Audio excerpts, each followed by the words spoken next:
So I was really hoping that someone in YouTube, in the guitaring press, anyone would talk about this problem with Epiphone, but no one did. So I guess it just has to be me. When you're in your 30s, like I am, it is not common for you to have more than 20 years of experience with a particular guitar brand. But in my case, Epiphone and me have been very, very old friends. This is my first guitar, an Epiphone Les Paul. My second guitar was an Epiphone G21275. Kind of similar to the Jimmy Page Gibson coming. Maybe, I wish. I had a Casino. I had a Matt Heafy, the 7-string, not the Snowfall version, but the black version. And I'm trying to remember, there was just one more, I can't remember now. Of course, the Tony Iommi SG. Now, this is what I have to say. I have to illustrate to you the problem with Epiphone. And to illustrate to you the problem, I have to show you another guitar. And I have to tell you a story. This is an ESP Eclipse, well, E2 Eclipse 7. I got this about 2 years ago from Japan. This was not the guitar I went out there to buy, but I ended up with this one.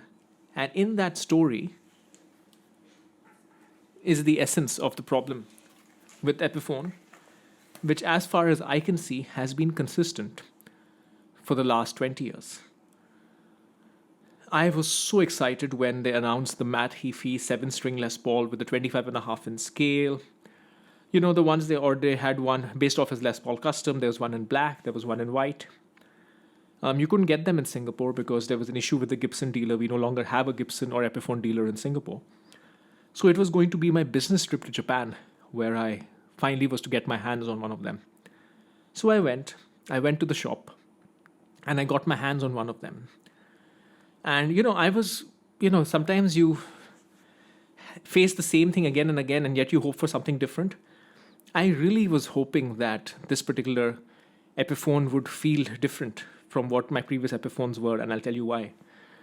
And sadly, it didn't. It had the same problem. And when I was a little bit disappointed when I was walking around, I really wanted to buy that guitar. It was in white and everything that I wanted, but I just couldn't do it. And then when I was walking around, I went to another store and I spotted this one, the ESP. And then I played it, and then immediately I was like, oh my God, what is Epiphone thinking? Now, let me tell you the problem. Epiphones have been pretty great guitars. It got me started for sure. They look good. I mean, now you can have them look like the Gibsons and everything with the right headstock and everything. But they've had one major problem, which has been consistent on every Epiphone I have seen across the last 20 years. And of course, this is not a scientifically exhaustive sample. This is my experience, but it's a large number. It is, number one, the fretwork. Number two, the quality of the switches and some of the electrical connections, so to speak. The fretwork is usually okay on the lower frets, but it gets atrocious on the higher frets. Not to be a bad carpenter blaming his tools, but I always am convinced the reason I didn't become a shredder was it was just so difficult to bend on the higher notes on my Epiphone Les Paul. But keeping that silly excuse aside, it's just Epiphones have always had terrible fretwork, past maybe something like the 15th fret. In fact, I remember when I got my G1275, the Stairway to Heaven inspired guitar. Even playing the famous iconic part of Stairway to Heaven with the continuous 3-note bend. Not the 3-note bend, but the 3 notes followed by a bend which repeats that motif in the second part of the solo. It was such a struggle on that guitar. It was such a struggle on this guitar. Then I had the Casino, the John Lennon style Casino. Same thing again. The Matt Heafy Epiphone 7-string, 24.75-inch. Scale length was fine. Bad fretwork on the higher frets. And as far as electricals are concerned, same issue again. This guitar, my favorite guitar actually, it's been with me for 20 years, is responsible for ending a career of my drummer. Well, not really. He's very successful. He does something else now. But we played a show, our biggest show at the time. We were 19, 20 years old, to 1,000 people. And that's when we couldn't sound check. Multiple things happened, but on top of everything, this guitar's electricals decided to give way, and this guitar became an intermittent. It was a little bit like Green Day or like Tom Morello, except that it was unintentional. That guitar sound kept cutting in and out. Needless to say, the show was a disaster. Now, where am I going with this? This is not to criticize Epiphone. I love Epiphone, but I do feel that they are missing a trick compared to what other affordable manufacturers or manufacturers of affordable guitars are doing. And this is my second last video on PRS SE. I played the SE594 recently, was super impressed.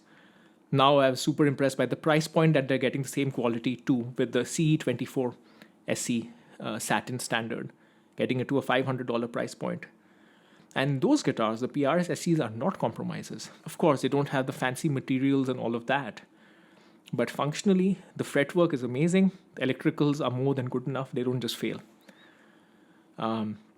That's what they have been doing. They have been putting a functional guitar, a very functional, as good as a professional guitar, to the more affordable guitar seeker. What Epiphone have been doing, on the other hand, is just marketing. I mean, I'm a marketer, so don't get me wrong. I think it's fine. It's important for brand builders to construct a story to help people enjoy the product. But all Epiphone have been doing is, biggest news in the world, we changed the headstock to look like Gibson. Big deal. We made a different color of the Epiphone Les Paul, which looks like an artist Les Paul. We made an affordable version of the Gibbs 1959 Les Paul. Not really. Very different. Please fix the fretwork first. Please fit the quality of electronics first before you add an artist name and an artist tag. Of course, there'll be plenty of people who will love, okay, I'm getting a $1,500 guitar, which is a replica of a $5,000 guitar or a $10,000 guitar, whatever it might be. Firstly, they're not really replicas. And especially at the price points that the more expensive Epiphones are commanding, the quality needs to be much better. Getting back to this ESP. So when I went to buy the Matt Heafy, whatever that one is called now, the 7-string 25.5 in scale with the fish influences, that one was in the range of about 120,000 yen, 120 or 130,000 yen, about 1,100 US dollars at that time. Now the yen has become much more cheaper. This guitar was 180,000 yen, albeit on discount.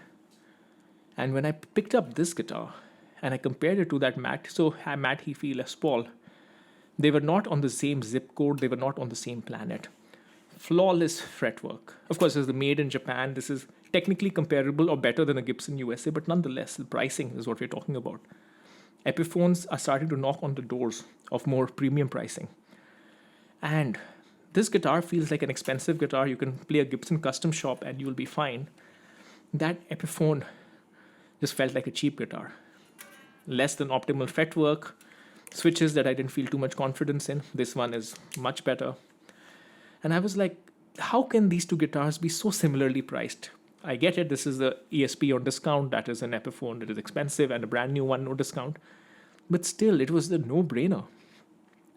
So my humble request to Epiphone is, I get it that you are trying to do well by your company's stakeholders to, make all these artist tax products, the Adam Jones with the artwork, which is just a sticker, the cheap version of all the 100 Slash models, the cheaper version of the Corina Flying V, and all those marketing vintage stuff.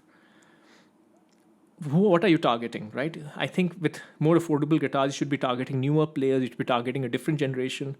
That strategy of just making replicas of famous vintage or famous artist guitars is great for Gibson. But for Epiphone, please provide high quality playing instruments to the younger guitar player or a guitar player from another country who can't afford a Gibson or can't afford a Gibson. Get them better quality guitars at the price point like PRS is doing with SE. And then you will actually secure the future of Gibson, because Epiphone is the filter stream for Gibson. Gibson is doing really well right now with all the quote-unquote baby boomer pleasing, nostalgia grabbing fake reissues, like I call them, of of famous guitars, but that strategy is not going to last you forever. So please, make very nice, high quality, better fretwork. Just do two things. Better, the guitars already look great. Just give better fretwork, give slightly better electricals. And yeah, and even don't need to change the pricing. It's okay, charge an artist tax, but even for the regular Epiphone, just give better fretwork, give better electricals. And then you will have a lot more younger players, a lot more newer players using Epiphone. And you will secure the future for both Epiphone and for Gibson. And I, for one, as a big Epiphone fan, will be much happier. All right, this is all I have for this time, folks. Take care.